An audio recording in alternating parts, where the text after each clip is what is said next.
Hello friends, మనం విశ్వ నియమాలను గురించి చెప్పుకుంటున్నాం కదా.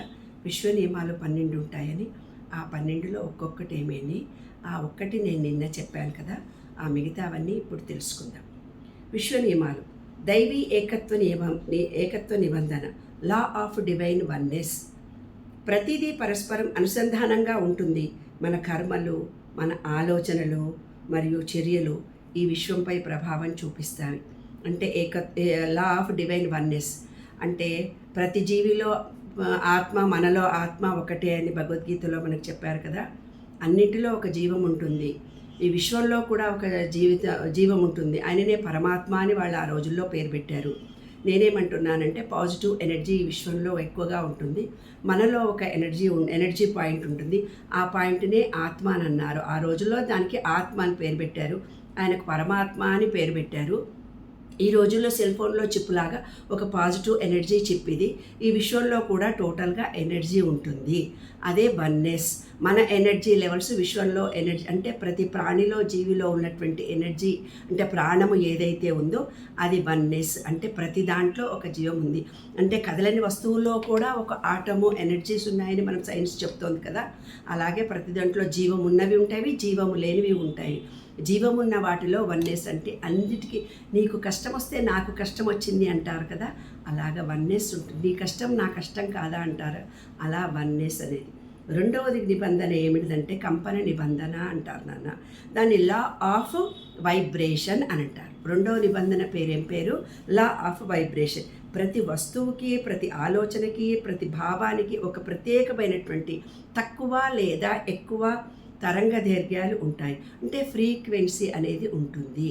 మరి చదువురాని వాళ్ళందరికీ ఇప్పుడు ఇంగ్లీష్ వాళ్ళు మన పుస్తకాలని తీసుకెళ్ళి వాళ్ళకి సూత్రాలు ఉన్నాయి కానీ మనకు లేవు కాబట్టి మరి ఇవన్నీ ఇంగ్లీష్లో ఉన్నాయి 12 సూత్రాలు. అందుకే నేను కూడా పొరపాటున నా అనుభవం ద్వారా ఇవన్నిటిని అనుభవించి మీకు ఉదాహరణలతో నేను చెప్తున్నప్పుడు మీకు అందరికీ నచ్చింది. కానీ నేను చెప్పేటప్పుడు చూడకుండా చెప్పాను అనుకోండి, తప్పుగా ఒక సూత్రం చెప్తే అది తప్పు కదా నాన్న. కరెక్ట్గా చెప్పాలి నేను. అందుకనే దైవిక ఏకత్వ నిబంధన, law of divine oneness, law of vibration రెండవ నిబంధన. తర్వాత మూడో నిబంధన రేపు మనం తెలుసుకుందాము. వస్తువుకి, ఆలోచనకి, భావానికి ఒక ప్రత్యేకమైన తక్కువ లేదా ఎక్కువ తరంగ దీర్ఘము ఫ్రీక్వెన్సీ లెవెల్స్ ఉంటాయి. అందుకే నేను అంటాను నెగిటివ్ ఆలోచిస్తే నెగిటివ్ని రిసీవ్ చేసుకుంటాము అని. కాబట్టి ఎప్పుడూ మనం పాజిటివ్గానే థింక్ చేయాలి. కాబట్టి మనలో ఉండే ఈ చిప్లో ఇప్పుడు కాలంలో చిప్ అంటున్నాను, దాన్నే ఆత్మ అన్నారు, బయట ఉండేదాన్ని పరమాత్మ అని అన్నారు. ఇప్పుడు 2 నియమాలు మీకు చెప్పాను. వాటిని ఎస్టాబ్లిష్ చేసి ఇంకా తర్వాత నేను ప్రతిదీ మీకు వివరిస్తూ పోతాను. ఇవే విశ్వ నియమాల్లో మొదటిది, రెండవ సూత్రము. Bye friends.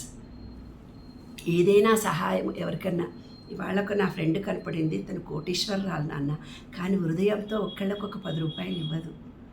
అయ్యో నేను అన్నాను తొందరగా దాన ధర్మాలు చేసేయమ్మా, తొందరగా దాన ధర్మాలు చేసేస్తే తొందరగా మనం దేవుడు తీసుకెళ్ళిపోతాడు అని అట్లనా అంటుంది. కానీ ఆమె హృదయంతో ఒక పని మనిషి 10 రూపాయల పని చేస్తే 20 రూపాయలు ఇవ్వచ్చు. ఎందుకంటే ఎవ్వరూ లేరు.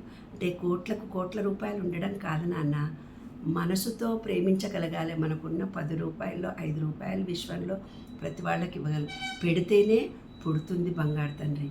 ఇవాళ మనకి ఏవైతే కష్టాలు వస్తున్నాయో అది మనకు థ్యాంక్ యూ చెప్పుకోవాలి. ఎందుకంటే మన కర్మ నివృత్తి అయిపోయింది అని. కాబట్టి అందరూ చక్కగా ఆలోచించుకోండి, విశ్వ నియమాలను పూర్తిగా తెలుసుకోండి. మీ జీవితంలో ఏ కోరిక కావాలంటే కర్మ నివృత్తి కూడా మీరు చేసుకోవచ్చు. బాయ్ నాన్న, బాయ్.